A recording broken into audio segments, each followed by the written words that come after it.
What is going on, everybody? Welcome back to the channel. After Sound here, bringing you Splinterlands content every single day. We also stream right here on this channel as well as on Twitch, so make sure you come by and say hello.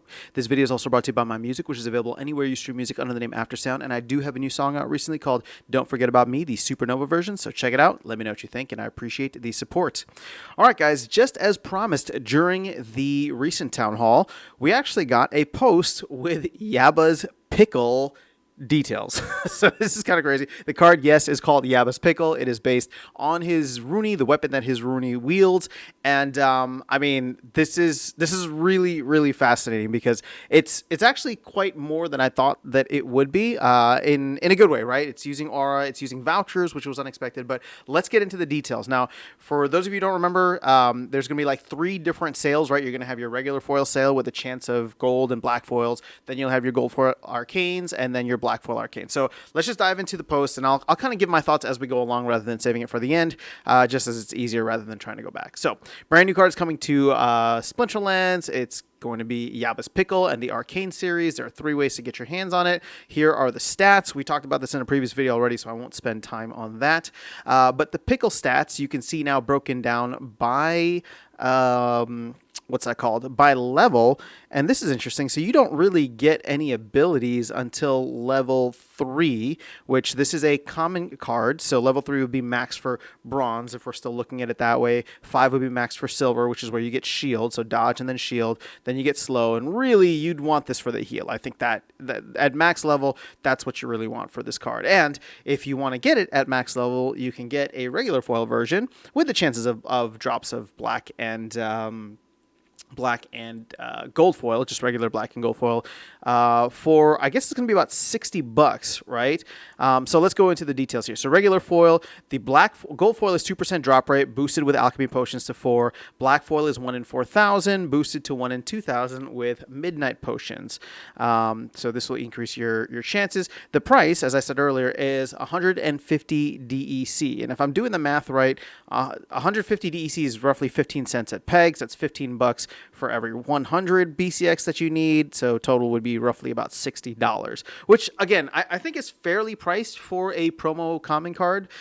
We've seen more expensive promo common cards in the past. We've seen less expensive. This seems to be kind of like right there in the middle if you just want to grab the card and you want to be able to play with it, not caring about the foil and just going regular foil. Keep in mind, it is a promo card, so you're still going to get a benefit from that. So this sale is going to go for 30 days, which is actually a lot longer than I was expecting. I thought that this would go on for like a week, but there's more to this because there's an SPS snapshot requirement. But before we get to that, availability is 30 days. Gold and black foil versions are only available during this part of the sale. The revenue split is 50% to Splinterlands and 50% to the DAO, and cards will be available in the exclusive shop, which I believe is the voucher shop. Now, here's the thing. I would actually like to make a case like the DAO didn't pay for this. Why is the DAO getting money for it? Why don't we just burn the DEC? Half can go to the team, and the other half just gets burned. I mean, like at this point, I don't know what the DAO is going to do with all this DEC, but it's a liability, right? It just slows down. It just slows down the process. Like this is not something the DAO paid for, so I don't know why the DAO needs to receive money for it. Just my 2 cents on that, my 2 DEC. But I just like. I don't see a need to load up the DAO with more DEC that we don't know what to do with, right? It's just going to find its way back out into the ecosystem rather than just burning it. But that's just me. All right, so let's go to the SPS snapshot requirement in the near future. So they don't have any dates here. We'll take a snapshot of all staked SPS holdings. Each player will be eligible to purchase 1 card per 1,000 SPS staked at the time of the snapshot, so get staking. The SPS staking requirement is not applicable to the second chance opportunity or the black foil arcane auction. So if you just want to grab these, and I'll probably do another video on this because there's like 900 million, over 900 million SPS stakes. So this is actually quite a bit if like every, if it's like perfectly done, like there's no accounts that are under 1,000, right? 1,000 SPS. But we'll save that. We'll save that for later. So that's going to be running for 30 days. My guess is that this is probably going to start in the near future-ish. I mean, we just had a major launch. What was it? On May 13th. So I would say that the next, next window is May 27th. I wouldn't be surprised if we get it as soon as that. Again, there's no dates yet, but they're already putting this stuff out. I wouldn't be surprised if we see it in the next week or so. Okay, so Now we get into the gold foil arcane raffle. So there's a raffle for the gold foil arcanes and then an auction for the black foil arcanes. So 7 days after those sales end. So again, assuming we start this by the end of May, this would mean that the gold foil arcanes would be going for would start 7 days after this. Probably like late June, early July would be the time frame. We'll kick off the second chance opportunity plus free gold foil arcane raffle chances.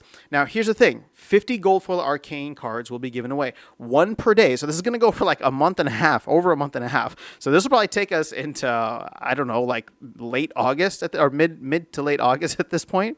So 50 of them are going to be given away, one per day, drawn at 10 a.m. Eastern, 2 p.m. UTC. Now here is the raffle ticket crafting cost, and this is where it gets a little fun and exciting, right? Because you can buy as many of these raffle tickets as you want. It's going to cost you 200 aura, 10 vouchers, and 200 DEC. So what's interesting here is that this is 50 DEC more than the regular foil, plus you get 10 vouchers, plus you need 10 vouchers as well as 200 aura. Now, there's no ticket limit. You can craft as many as you want. Tickets are burned upon entry, and tickets can be bought and sold on the non-card market. So if you want, you can create tickets and then sell them on the non-card market, and other people can go bid them up and buy them. Each day's raffle will display how many tickets are entered. You'll see your odds. But there was something else here. So here, each raffle ticket entered into the raffle will receive a regular foil Yabas Pickle card. Plus, each raffle entry will have a chance to win a gold foil arcane. So here's where it gets interesting, because I wonder how much this is going to cannibalize the first sale, right? If you are okay with just getting 400 tickets into the raffle, for example, you could pay a little bit more, get a maxed regular foil copy of this card, plus get a chance at the raffle, right? Or multiple chances, 400 chances at the raffle, versus just paying the 150 DEC, using some potions here and there. I mean, you don't even need to use potions. There's still a chance that you would get a gold foil or a black foil, right? None of the arcanes, but gold foil or black foil. If you use the potions, you get double the chances.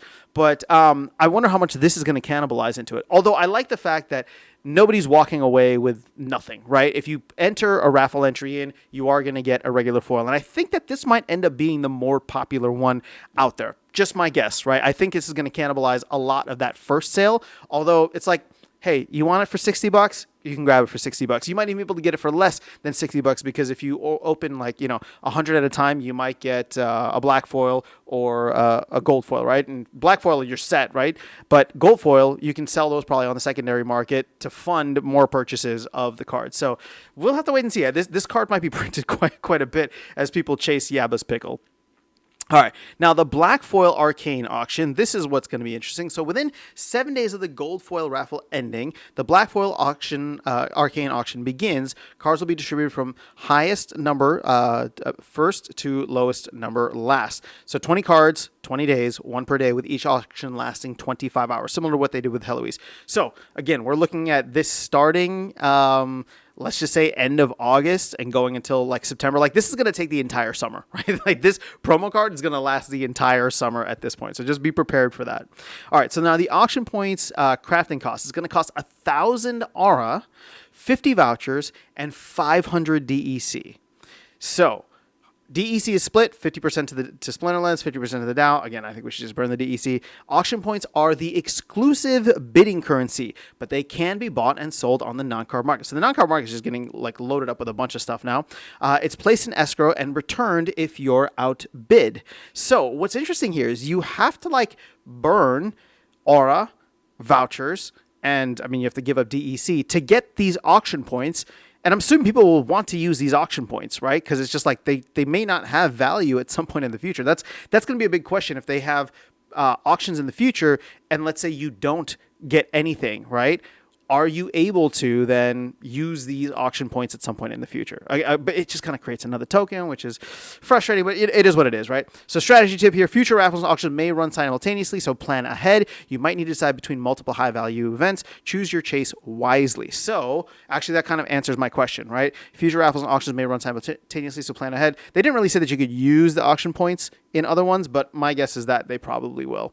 So this is This is exciting. I mean, like it's a fun card. I'm actually enjoying playing Modern and kind of getting to know the new meta. This card I think is going to be a lot of fun to play with, whether you're in Modern or Wild. Any card that has not no weapons is going to be weapons training available, I should say. Um, is going to be fun and adds to the mix. It's 4 mana. It's it's a card that is going to live in infamy just due to what it's based on. So I think that we're going to have fun with this as a community.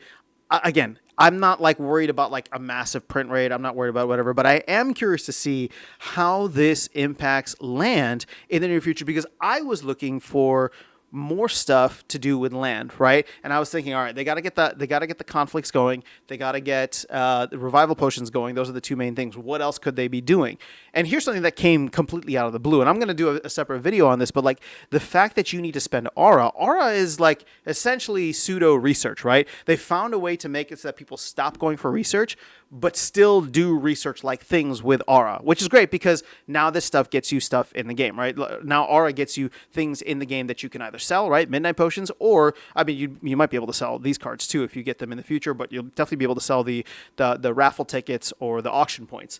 So all in all, I think that this is interesting. I'm excited. I think that let me just break it down this way, and I'll close off with this. The Splinterlands team is doing a fantastic job of really thinking outside the box here. This is not something that was anywhere on my bingo card for summer or let alone 2025. So it's cool that they have a promo card here that is incorporating all the new foils that they've introduced. It's incorporating land. It's incorporating even vouchers, right? Like there's a lot going on here, which I think is really interesting. And even if you just go for the base card, right? The fact that this is going to cost you, well, there's no vouchers here, but it's going to cost, 150 DEC. And you get to buy it a single BCX, I think like it's simple, right? If you want to just go in for the easy, cheap version, go for it and do it. If you want to go for the higher end stuff, go for the higher end stuff. And that really allows for people to, once again, interact with Splinterlands in the way that they choose, which I think is one of the most important and underrated things that this game and project has going for it. But that is all I have for you guys in this video. Let me know your thoughts in the comments below. Otherwise, I'll catch you all in the next one and see you around the game. Take care.